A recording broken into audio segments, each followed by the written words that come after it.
dans la relation et dans l'apprentissage, c'était comme si j'avais passé, 2 ans de ma vie à m'éduquer sur Annie et à faire exister aussi, dans mon point de vue, l'Annie qui me parle, quoi. Oui, en fait, Annie Ernaux dit que ça lui coûte même de retrouver la fille de 58 et c'est vrai que je me suis posé la question en adaptant ce récit autobiographique de comment faire ce même chemin, comment, être immergée, être extrêmement proche du personnage, d'Annie à 17 ans et demi, de ne pas donner le sentiment qu'on porte un regard distancié sur cette histoire ou même que la caméra se positionne comme le regard d'un spectateur, mais plutôt que la caméra soit constamment avec Annie et qu'on soit constamment dans son point de vue.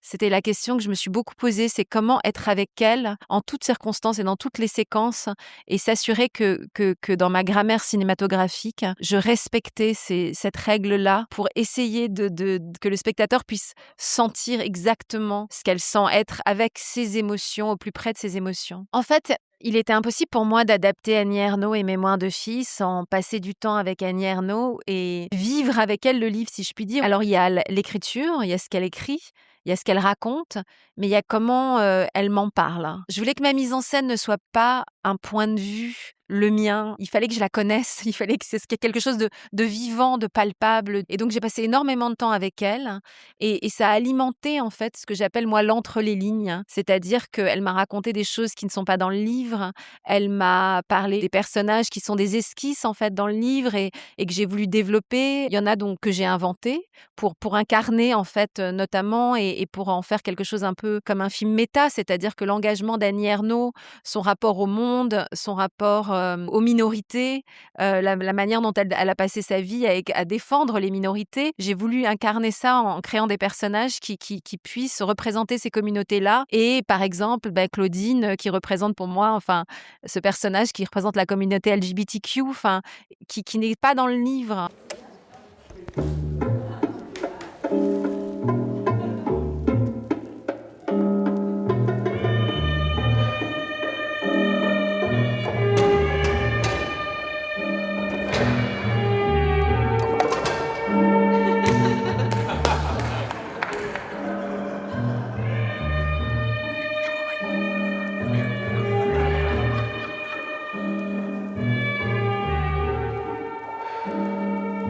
Il se trouve que quand j'ai pensé à Tess et c'était quand j'écrivais le scénario, je me posais déjà la question et je me suis posé la question en réalisant ma série Icon of French Cinema et puis mon court-métrage, comment filmer la violence, de manière féministe?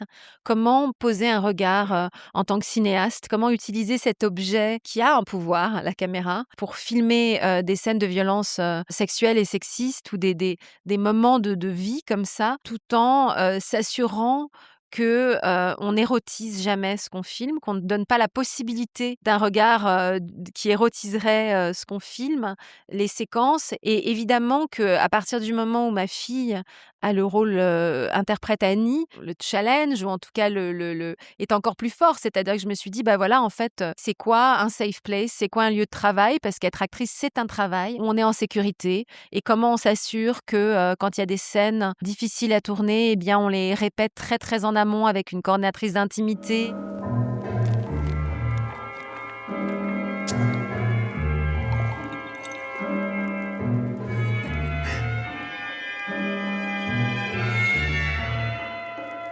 Annie?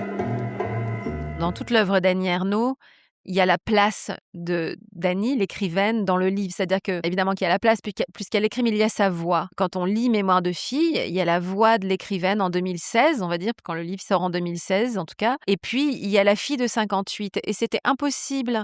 Je ne voulais pas justement que ce film se résume à cet été-là, à cet événement qui a changé sa vie. Et il était important pour moi de raconter non seulement tout ce qui se passe après, c'est-à-dire la déflagration, les conséquences sur son corps et sur son destin de ce qui se passe durant cet été-là, c'est-à-dire l'aménorrhée, la perte de ses règles, la boulimie, l'anorexie, et puis surtout comment elle perd de vue son avenir, elle ne sait plus ce qu'elle veut faire, elle perd de vue les convictions par rapport à ses études.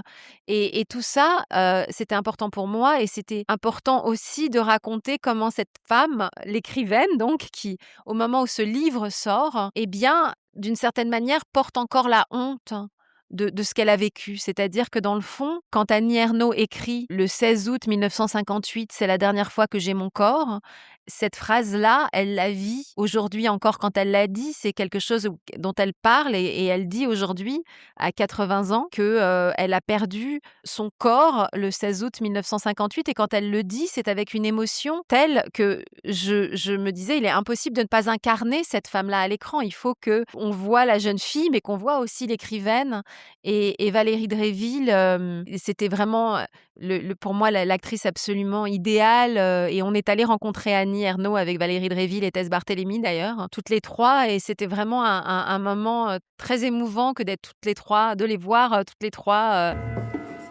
Merci. Et H vient tous les ans, il est aux petits oignons. H, les chasses gardées. Par qui? Tu crois que je t'entends pas? Moi, je suis fiancée, hein. Oh, ça a jamais empêché qui que ce soit. Et toi, ta gueule, en plus, mon fiancé, il est en Algérie, ok? Un soldat. Ouais, mais qui peut résister à H? Bah, moi.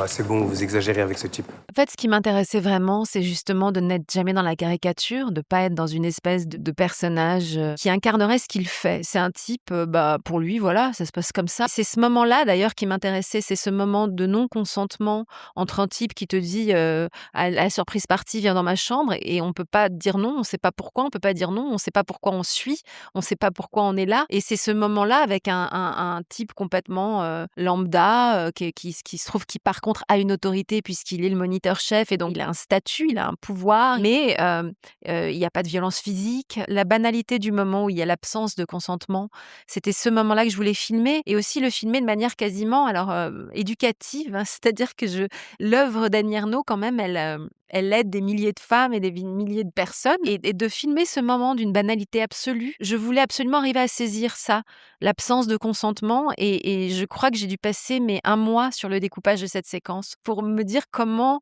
filmer sans montrer, comment, raconter filmer ce qui est infilmable en fait, voilà. Quelque chose qui est en creux.